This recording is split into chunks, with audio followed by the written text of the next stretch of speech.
Level 1. The Hangaround. You're 19 years old and you smell like motor oil and the parking lot of a bar on East 12th Street in Oakland. You've been coming here for 3 months. Same bar, same corner of the lot, same folding chairs someone leaves out for you when they're feeling generous, and the ground when they're not. You don't have a patch, you don't have a cut, you don't have a name inside this building. You're a hangaround, which is the club's word for nobody with potential. Your job is to exist in proximity without being a problem. You bring beer when asked, you hold a door, you laugh at the right moments and stay quiet at all the others.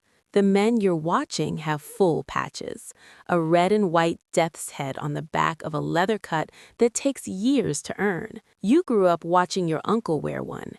He died in a highway accident in 1987 at 44. Everyone at his funeral wore the patch.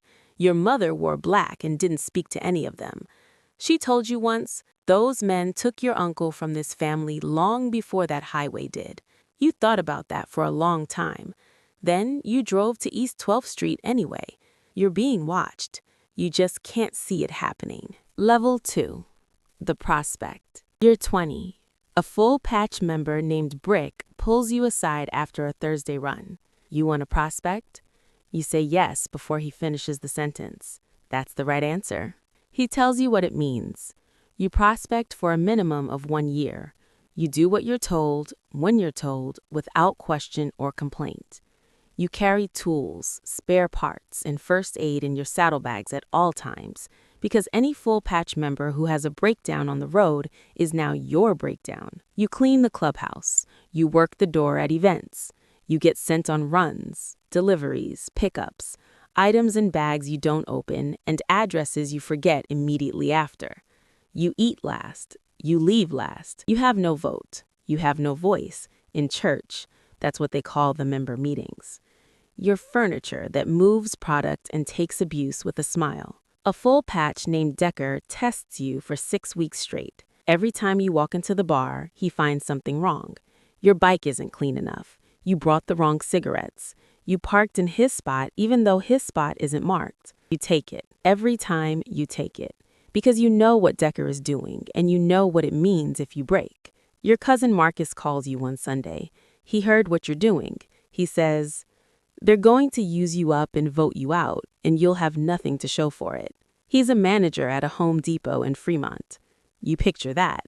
Then you go back to cleaning the clubhouse floor. Level 3, full patch. You're 22. The vote happens in church. You're not in the room. You stand outside the door of the Oakland clubhouse for 40 minutes while they decide your life.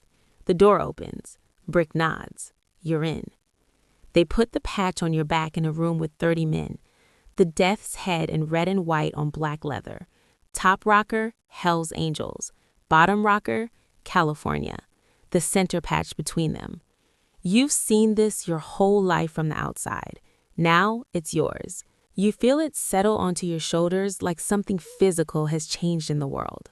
The party runs until 4 a.m. You don't sleep. You sit with your bike in the parking lot before sunrise and run your hand across the patch on your cut and think about your uncle.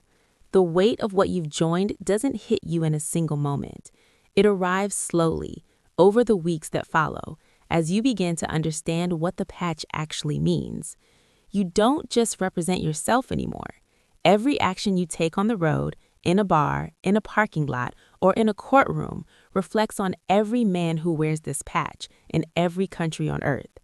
The club is in 59 countries. You are now part of all of it. And you can never, under any circumstances, bring shame to the patch.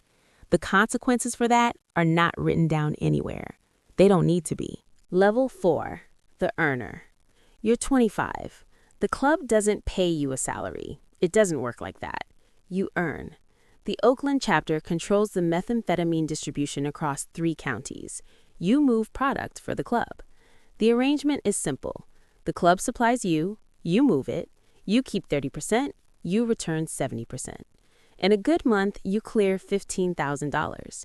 Your legitimate cover is a motorcycle repair shop on Foothill Boulevard that you actually run, actually know how to operate, and that legitimately earns $3,000 a month before the other money runs through it. The IRS sees a modestly profitable small business. What they don't see is the back office. You also work security at club events and at several bars the club has a financial interest in. A promoter tries to underpay after a show at a venue in San Jose. You and 2 other members sit across from him at a table. Nobody raises their voice. He pays by Thursday. Full amount plus 20% for the inconvenience of the conversation. You're building a reputation inside the chapter as someone who solves problems quietly. That's the most valuable thing a member can be. The ATF opened a file on the Oakland chapter 18 months ago. You know this because someone at a table in a bar said it out loud, and the whole table went quiet. And that's how you learn things in this life. You change your patterns, you change your routes, you keep your phone in a drawer when you have conversations that matter. Level 5. The Sergeant at Arms. You're 29. The chapter votes you in as Sergeant at Arms. You are now responsible for the safety and discipline of every member in the Oakland chapter. At club events, you run security. You decide who gets in, who gets removed, and how. You manage the club's weapons, what exists, where it's stored, who has access. You enforce the rules of the club against members who break them. A member named Garza gets drunk at a run in Reno and gets into a confrontation with members of a Mongols chapter. The Mongols are the club's oldest and most serious rivals. Garza threw the first punch over nothing. A woman, a spilled drink, some words that didn't need to be said. The confrontation almost became a war. You drive to Reno. You sit with Garza for 2 hours. He's still drunk and still thinks he was right. You explain to him, slowly and without raising your voice, what he almost started, what it would have cost, how many people would have been buried because of a spilled drink at a bar in Nevada. He sobers up during this conversation. You can see it happening. The fine is $2,000, levied by church. He pays it. That's the end of it. But you watch him differently after that. Some men understand consequences before they act. Some only understand them after. Garza is the second kind. The second kind gets people killed eventually. You keep that file open in the back of your mind. The ATF case is active now. A prospect in a neighboring chapter turned informant 8 months ago. You don't know who. That's what makes it dangerous. Level 6. The chapter president. You're 35. The chapter president, Brick, steps down. Health. His liver. He's 58 and he's done and he knows it. He names you. The chapter ratifies. You're the president of the Oakland chapter of the Hells Angels Motorcycle Club. You sit at the head of the table in church. Your vote ends ties. Your word is final on chapter matters. You represent Oakland at regional meetings where chapter presidents from across the West Coast gather twice a year. You navigate relationships with the Hells Angels International, the club's global governing body, such as it is. Oakland is one of the founding chapters, established 1957. The history is real, and the weight of it is real. You manage 34 full-patch members. You also manage the chapter's criminal enterprise, with the awareness that you are now the name federal prosecutors will put at the top of an indictment if they ever build one. You make decisions accordingly. You are never in the room when product is discussed. You are never present at exchanges. You have structured your life so that you have plausible distance from every transaction. You are the CEO of a corporation whose annual report would shock a jury. You're making $300,000 a year across the repair shop, the club's bar interests, and your cut from the distribution network. You own property in 2 states.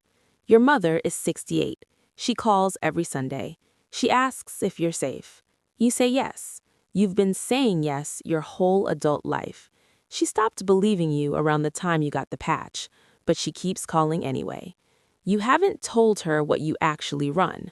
She knows. She just doesn't know the number.